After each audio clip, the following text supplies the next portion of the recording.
We are finishing chapter 12 in Mark today. We have had this incredible story of this farm, this winery, that's the wrong word, vineyard, to set up perfectly for success. And it's likened to your life. He was making it Israel, their religion, and their individual lives. Is this vineyard of God that he set up perfectly for your success. And he's coming back to get some fruit. And of course, Israel beat the servants he sent until finally killed the son. So he's prophesying that Israel will kill him. And so then the Pharisees come and they question him and try to catch him about the poll tax. And then the Sadducees come, try to catch him in a divorce or a resurrection, both of them trying to get him in trouble with the crowd and the Romans. One's trying to keep him from getting in trouble with the Romans. And then the third one was the Scribes, and they're placating him too, and they're all trying to get him. And the next thing after that is this story. So let's go, Mark chapter 12, verse 41. And he sat down opposite the treasury and began observing how the people were putting money into the treasury. Many rich people were putting in large sums. A poor widow came and put in 2 small copper coins, which amount to a cent. Calling his disciples to him, he said to them, "Truly I say to you, this poor widow put in more than all the contributors to the treasury. For they all put in out of their surplus, but she, out of her poverty, put in all she owned, all she had to live on." So this story is really a wonderful story to try to get the church to give in the offering. But I hope the outcome is that, but not for my sake. Honestly, I have set my life up to be able to teach you the truth about giving with no motive that it has anything to do, that I gain anything from it. And so, I would like you to hear me really clearly what really this is, what I believe God wants you to get from this story today. And it isn't about the treasury, and it isn't about the offerings, although they are included. They are included in the whole. My favorite part of this story is this. I'm going to read it to you again. It says, he sat down opposite the treasury and began observing how the people were putting money in the treasury. Jesus is observing. And I think that there are so many verses, so many stories where he's talking about the future, and it's completely revelatory. It reveals that he's watching, that he's observing. Most powerful moments in my life, I told you last week about a magnolia tree, and I just had this face-to-face with God, that the world was a different place. But there was another time in a great struggle of my life that I just could not win. I could not win it as a young man. And I was fighting and I was crying and I was really losing on this battle. When sitting in my truck, looking at my steering wheel, I said, "You see me, don't you? Here I think I'm this great worshiper. I'm this great giver. I'm all in. But I can't win this battle. You see me, don't you? Nothing's hidden from you. You're watching me. And you hear everything, don't you? You hear me and you see me." Well, that began that day looking at that steering wheel in my truck. I was living in Sacramento by then, in Carmichael, on Brule Court. And I was back to full-time carpentry. I was framing, I think. Actually, I was a youth pastor. And I was looking at this steering wheel, and had this revelation of, "You see me. You are watching me." And when I was reading this story, it says he was observing, and I had it again. Like, oh, wow, you see me, don't you? And in my life, every time, and it's been hundreds, I'm telling you about one or two, but it's been hundreds, even thousands, where all of a sudden, his eyes are upon me. I remember when I took a cigar from a guy who had a baby in a house building next to mine. He says, I had a boy here, and he gave me this little cigar, little small ones, backwoods. I think they were called backwoods. And by the time I was done with the backwoods cigar, I was 100% fully addicted again to tobacco. I was jonesing. I was going absolutely insane. I literally stopped on the way home and bought more backwoods cigars and could not get free, and I was really stuck. But I remember just crying, I'm a minister. How could I get caught up in this? How could I fall for such a trap?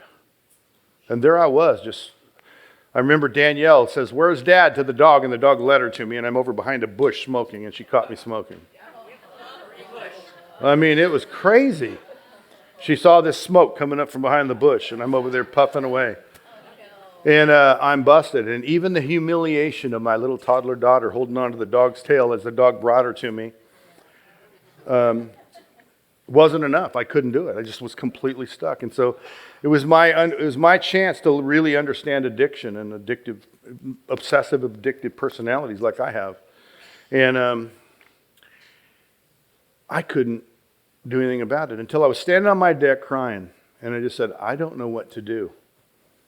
If you don't help me, and all of a sudden, if you're old and you remember Hawaii Five-0 with Steve McGarrett being the old version, this camera zooms into Honolulu to this upstairs balcony, and Steve McGarrett is standing there, zooms in on him, and he just grows in the picture. Anybody remember that? Come on.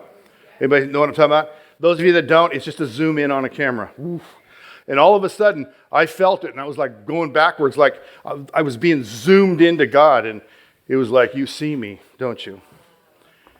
And that was the last cigarette I've ever smoked in my whole life. That was set free. Boom. And those are the moments, I'm like, man, I'm a failure. I can't overcome tobacco, And those are the moments of my life that are so important. And here I read this verse that says, and he sat there and observed the treasury. He observed the people putting in. And then what he's talking about is really not the monetary amounts, because the lady gave something not even measuring up to a cent. But she gave all she had. And I just, for me, he's watching. I think of it in my worship, He's observing my worship. He's observing my daily life. He's observing how I treat people. He's observing what I do. And in the Father's house, we take offerings every week. For many years, we tried to describe that this is not about making money. It's about your faith.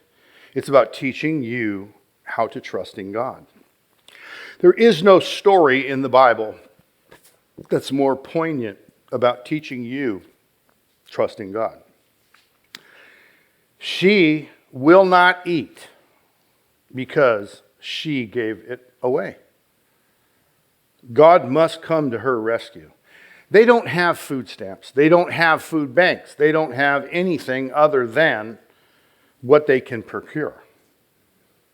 They will die if they can't have anything. And this lady, she's done. She's out. Similar story in the Old Testament where a prophet meets a woman with her last little bit, and she uses it to make him something to eat, and says out loud, her and her son will just die because they gave him their last food. And he, of course, prayed, and the abundant blessing of God came to this woman. That's not the story here. He's saying this woman gave it all, and that was more than all those other people. Well, that's why in offerings, that's what we're trying to teach. My wife and I decided at the very beginning we will never take a salary at this church, so that I can stand up here and tell you how to live by faith.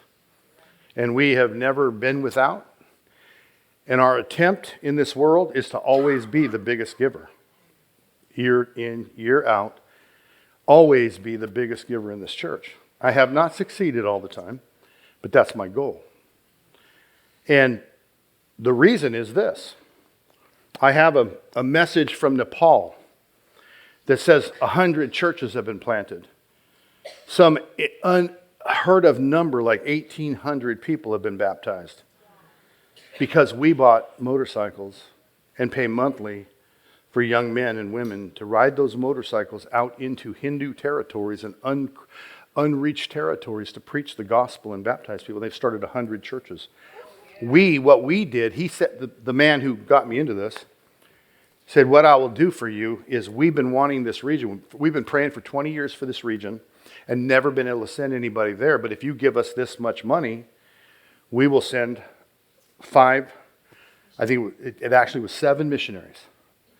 Give us $100 a month, and that will support a person for a month, $100. How could we not do that? So we sent $700 a month, plus bought motorcycles for them to ride into this region. So we sent an army of 7, a little patrol, out into a region of Nepal in the Himalayas, in the shadows of the great mountains of this world, to preach the gospel and baptize people and start churches. And this little church, this little place, the few dollars I give monthly has seen 100 churches. Heaven will be populated by those few dollars. And every single one of you that ever put money in that offering can say, look what we do. If you don't, you have to say, look what they do. You follow me? But here's the thing, Jesus is observing. You see me, don't you? In the Christian church, it's really gone all south. Back at the, we're in 25, so let's say 100 years ago. Somewhere around 90% of Christians gave 10% of their money to the church. By the time you get to the 100-year point of 2025, less than 1% do that. How does it? What does pay for this church then? The 1% that give. Now, when I first decided to build a church and create a system with businesses, it was based on the understanding of that people won't give. So we're gonna pull a fast one, and we're gonna earn the money. But that would be cheating people, saying you can have a church but not give into it. It's magic money. It's magically paid for. The lights that are blinding me are magically. No, they're not. We have to pay for them. And the building has to be paid for. And all of the sound, all of the everything. So what this church does, I just gave you Nepal. Every week I get 2 to 4 messages from Manila, Philippines. We've had 287 kids today. And it's real clear. I mean, you've seen him. He comes and I always, every time he's here, I give him the mic. He has a father-in-law, a family in Las Vegas, so they race up here. Every time they go home for the sick and ailing family, they go back to America. I have them in. We have them in. They speak here. Come up on the stage and introduce themselves. 287 people today. And it's real clear. Those kids wouldn't eat if we didn't feed them. Got that? Yep. So we got Nepal with 100 churches, 300 kids a week are eating. Sometimes it's 320, sometimes it's 280. It's twice or 3 times a week, plus water. Nicole and Louie, Eric and Suzanne and Chloe have all gone there and walked alongside with them to make sure that what we're hearing is actually happening. And I mean, it's been shocking what we can do and it's a really small amount of money. We send them $500 a month. Where does it come from? Those Kentucky Fried Chicken buckets you saw. From your pocket. And it's people don't want to give. But Jesus is observing. And in India, generational poverty, where 3 cents a day is what a kid can make in recycling or out there begging. 3 cents a day. And they will spend all day to add 3 cents to their family's income. But you and I, we pay for 3 years of elementary education for these kids. There's 40, I think. And they could only do 3 years with what they had. So we added $500 a month. And we built a room upstairs for another $2,000, I think it was.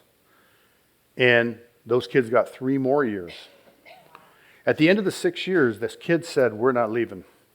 We'll go back and learn 2 plus 2 is 4 again, but we're not leaving."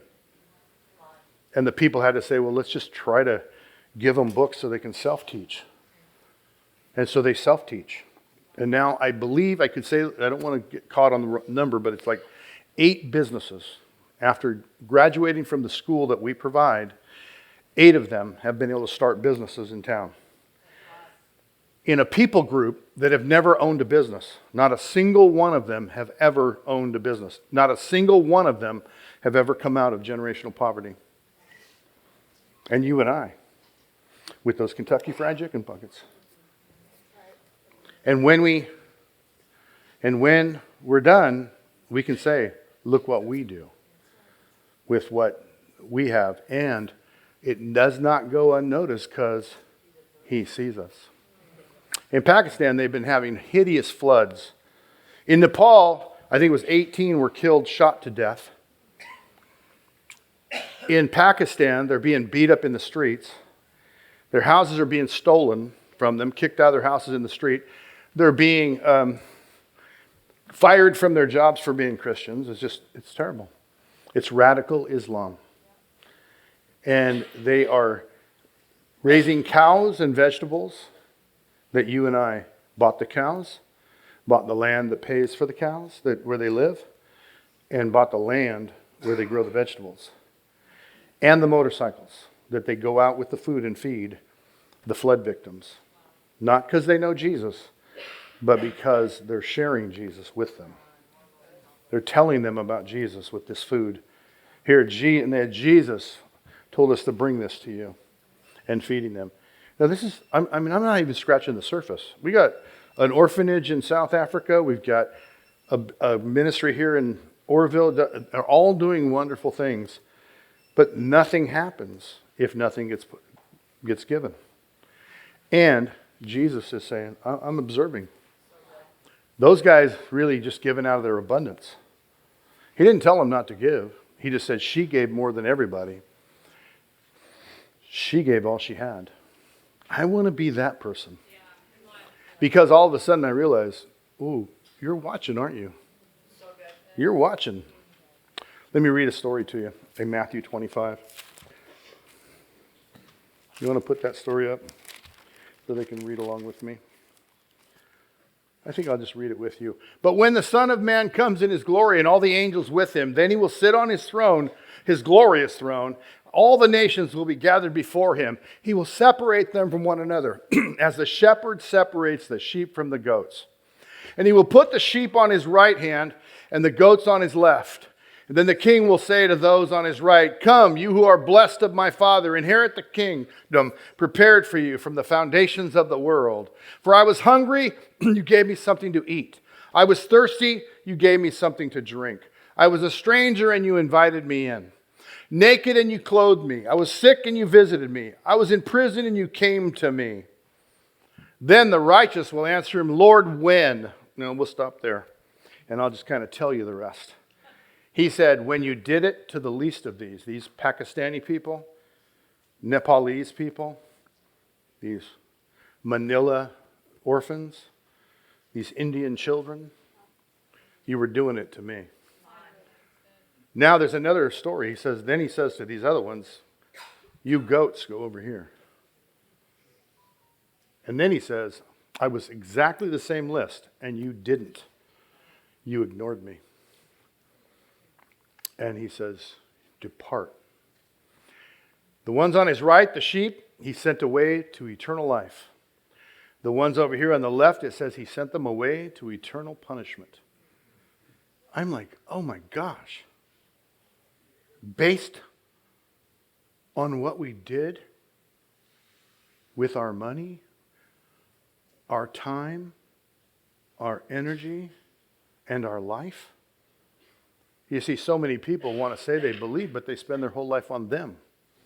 And it's like, oh, Jesus is watching. That's not going to work. They want to use their Christian belief to I know a guy who told me, I go to churches, I pick the church based on how many pretty young women are there. And I'm like, say what? He goes, yeah, they're easy prey. A guy actually admitted that to me, I promise you. And then he asked me why he couldn't be on the board of my church. It's like, where did you learn this Christian belief? Who taught you this? Do you not know that Jesus is watching? I was vulnerable and you took advantage of me? Do you think that's what's going to work for being a sheep? I robbed these women? Lord, but you forgave me. No. Paul the Apostle says in Hebrews 10, anyone who goes on sinning like that after knowing grace should not expect that there's any sacrifice for his sins. The only thing he should expect is a fiery judgment. And like, oh my gosh, the goat thing again. Jesus is watching. What I do to the least of these, what I do with my resources, and it's not money. I don't want it to be about you giving money. I want to plead with you, beg you, convince you, give your money, because I don't know a single person who regrets it. I don't. The Lord asked me this one day when I thought he was being unfaithful to me. I lost 42 houses, $8.5 million in the crash of an economy, and I was getting a little bitter. I was kind of saying stupid things. I was saying, so God, is it true that I can outgive you? You're like I was judging God and saying that I was righteous, and it was brief. It was 30 seconds maybe. Promise. Before I felt the hand of God shove me to the ground and just like, what did you say? And I said, oh God, I just blew it, man. I'm so sorry. That was so stupid. I just said I was righteous and you're not. I'm holy. Can you forgive me? And he said, and then he asked me a question, and it was one of those conversations. He said, do you know 1,000 people who've tithed? And I said, I've been in big churches. I think I have. He said, has even one of them ever said I was unfaithful? No. Now tithe, just in case, I kind of jumped. Tithe is 10% of your increase, whatever you increase. I sell a car. I paid $500, I sell it for $1,000. I increased $500. You see that? 10% of that's $50, I give $50. That's tithing. You can't even give offerings until you've tithed in the Old Testament. The tithe promises you that it will go well with you in the land. Your rain will come in due season. Your harvest will be in due season. That's what the tithe promises, that things will go well with you in the land. Well, crashing your 42 houses and $8.5 million didn't feel like it was going well with me in the land. And yet, if I told you the rest of the story, you'd go, wow, how do we have those miracles happen, So that's tithing. And offering is what you give on top of the 10%, which I really want that to be the biggest amount, because what's promised of the tithe is goes well with you. But it still cost me 10%. The offering says there'll be a return of 30, 60, 100 fold. Like, anybody who wouldn't give $1 to get 30, 60, or 100 back ought to be, examining themselves like something's wrong. And so that's what the offering is for. So he says, you had known 100 people, have you known 1,000 people that tithe? And I said, yeah, I think I have. Has even one said, you were unfaithful? I'm unfaithful. And I said, not even one. He said, would I not be faithful to you who's tried to give it all? I said, yeah. So you're going to have to decide if this crash of the economy and the woe that has befallen you is me being unfaithful, or do you believe I am faithful? All I care about is, do you see the situation I'm in? Obviously you do. And I'm crying like a baby over what it didn't happen the way I wanted it. But I trust you. Let's go. Let's go forward and see what happens. And Vicki and I will both tell you that what's happened since that day has been like the most amazing. We have nothing to fall back on. It's all gone. And he takes care of us like unbelievably. Takes care of us unbelievably. Because he is faithful. He sees our situation. And he's faithful. And the widow's mite is about trusting him. It isn't about putting money in an offering bucket. It isn't about any of that. It's about, do you trust him? I was in a horrible situation. My granddaughter was sick and dying. 3 years in a hospital, and I got to go down there every once in a while to visit. And I had this picture, and it's forever stuck in my mind, of my little granddaughter, sick in a bed. But when her father would speak to her, man, she would just almost like up on her knees, like listen, looking right in his eyes. And everything he told her, she listened to. We'd all be making fun. She loved when I sang these stupid songs to her, Bald-Headed Lena and Dead Skunk in the Middle of the Road, and these kind of, Purple Eater songs and stuff like that. We'd sing them together. They're on videos. We'd laugh and laugh and laugh and laugh. But if her dad started talking to her about, okay, you're going to have this procedure, this is what's going to happen, you're going to take this, they're going to do this. And it was the very picture of the way you and I are supposed to be with the Father. Wow. We going along in life and he says, this or that. He says, turn the other cheek, go the extra mile. What? Like, am I faithful to you? Yeah. What do you need me to do? But we aren't like that. And I watched this, she ended up passing away. But I remember times where the nurses would come in to do something, but she had listened to her father. And she told the nurses, no, you're not giving me that. My dad said I'm supposed to have this. And she'd tell the nurses, you're giving me the wrong medicine. You're not giving me that. Dad, give me she'd call her dad on the phone. They're trying to give me isopropyl. And like, you can't even say the name. She'd say it. But I'm supposed to have blah, blah, blah, blah, blah. And I'm like, how does this little 5-year-old, 6-year-old, 7-year-old know this? Because she listened to her dad. And she knows what's supposed to happen. You see, if you and I would just get the picture, Jesus is observing you. The Father is watching you. And in the end, everybody today, it's the most popular thing. It doesn't matter what you do, but it matters what you do. How many scriptures are there that says, on that day, many will call me Lord, Lord. Say to me, did we not prophesy? Did we not? Did we not? Did we not? And I'll say, I don't even know you. Depart from me. And I'm like, horror story to hear those words. But to others who were listening and doing and knowing, you see me, don't you? You hear me, don't you?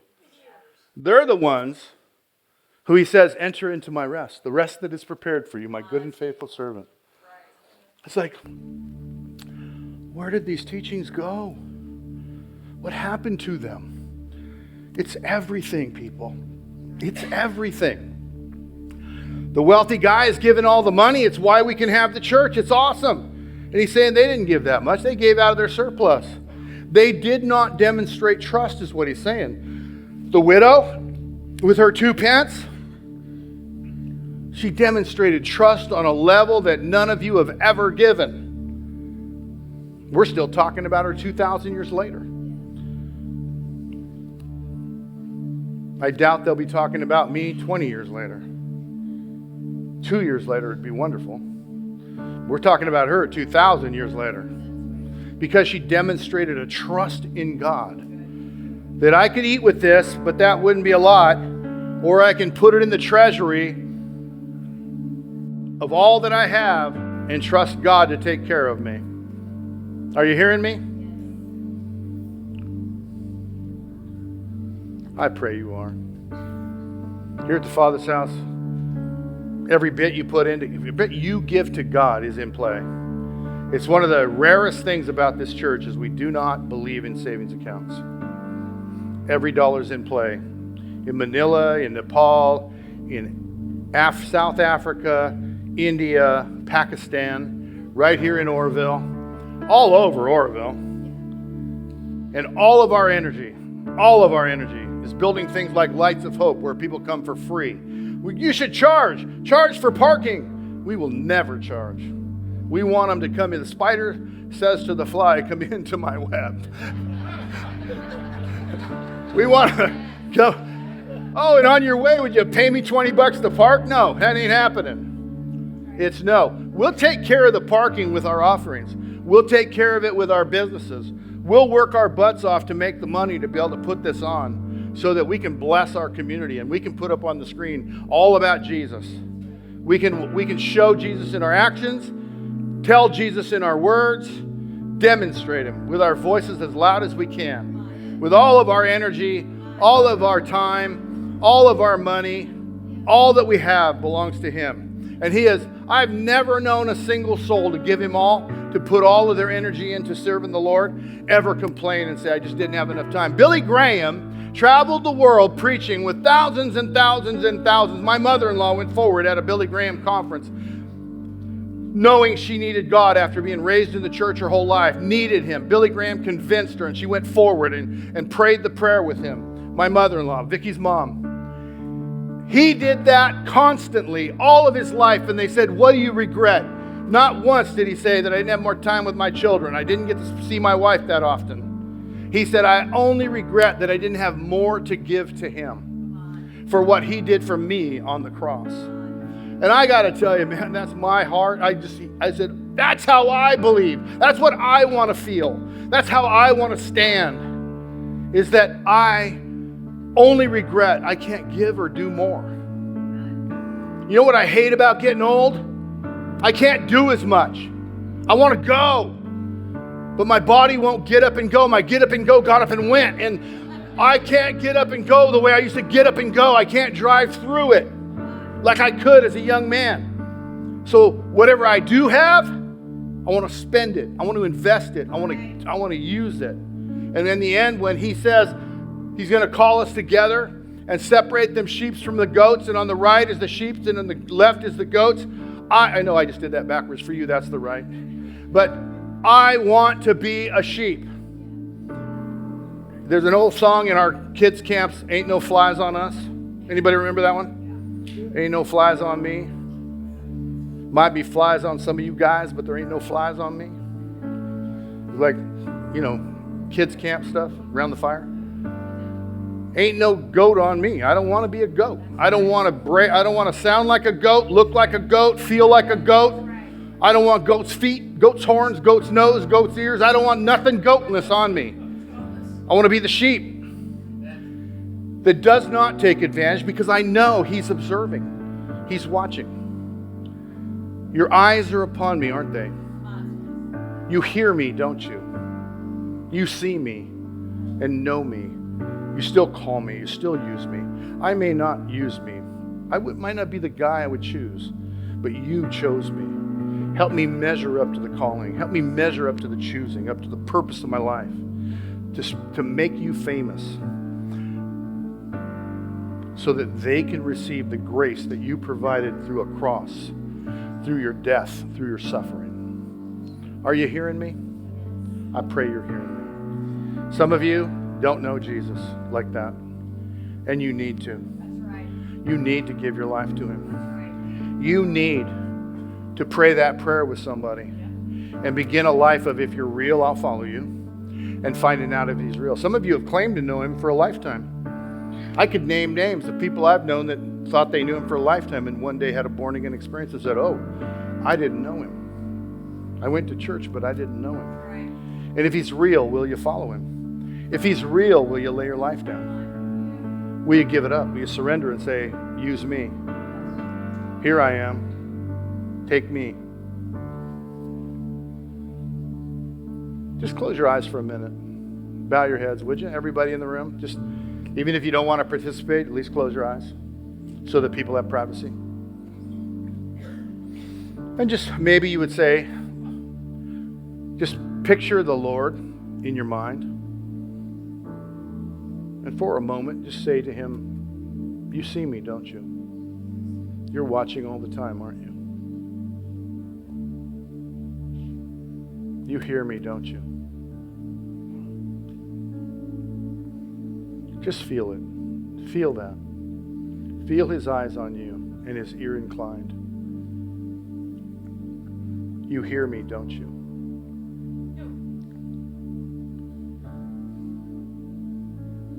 Have you given your life to the Lord? Have you surrendered? Are you just a believer? Has he just impressed you, or has he won you?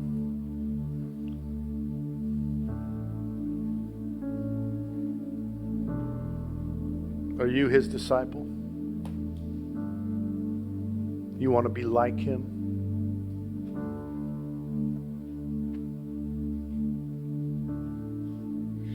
When I feel unseen, I'm begging him, Lord, look close. If there's anything in me that does not honor you, help me change. Help me give my life to you. If there's anything you want from me, tell me, and I will do it. I will go. So far, the turning the extra cheek, the cheek and going the extra mile is probably enough for me to work on for my whole life. Giving to any man that asks of me. Those are journeys I'm still on with extreme effort. So nobody in the room doesn't have those areas to work on. That's not what I'm talking about. I'm talking about, do you know him? Are you in a day-to-day relationship with him, giving your life for his kingdom, serving him, reading about him, learning of him? Is it your great desire to put in your life, your money, your time, your energy?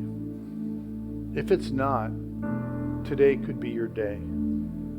Have a prayer that says, if you're real, if you're here, if you love me, any of those, I will give my life to you. Thank you so much for watching this video.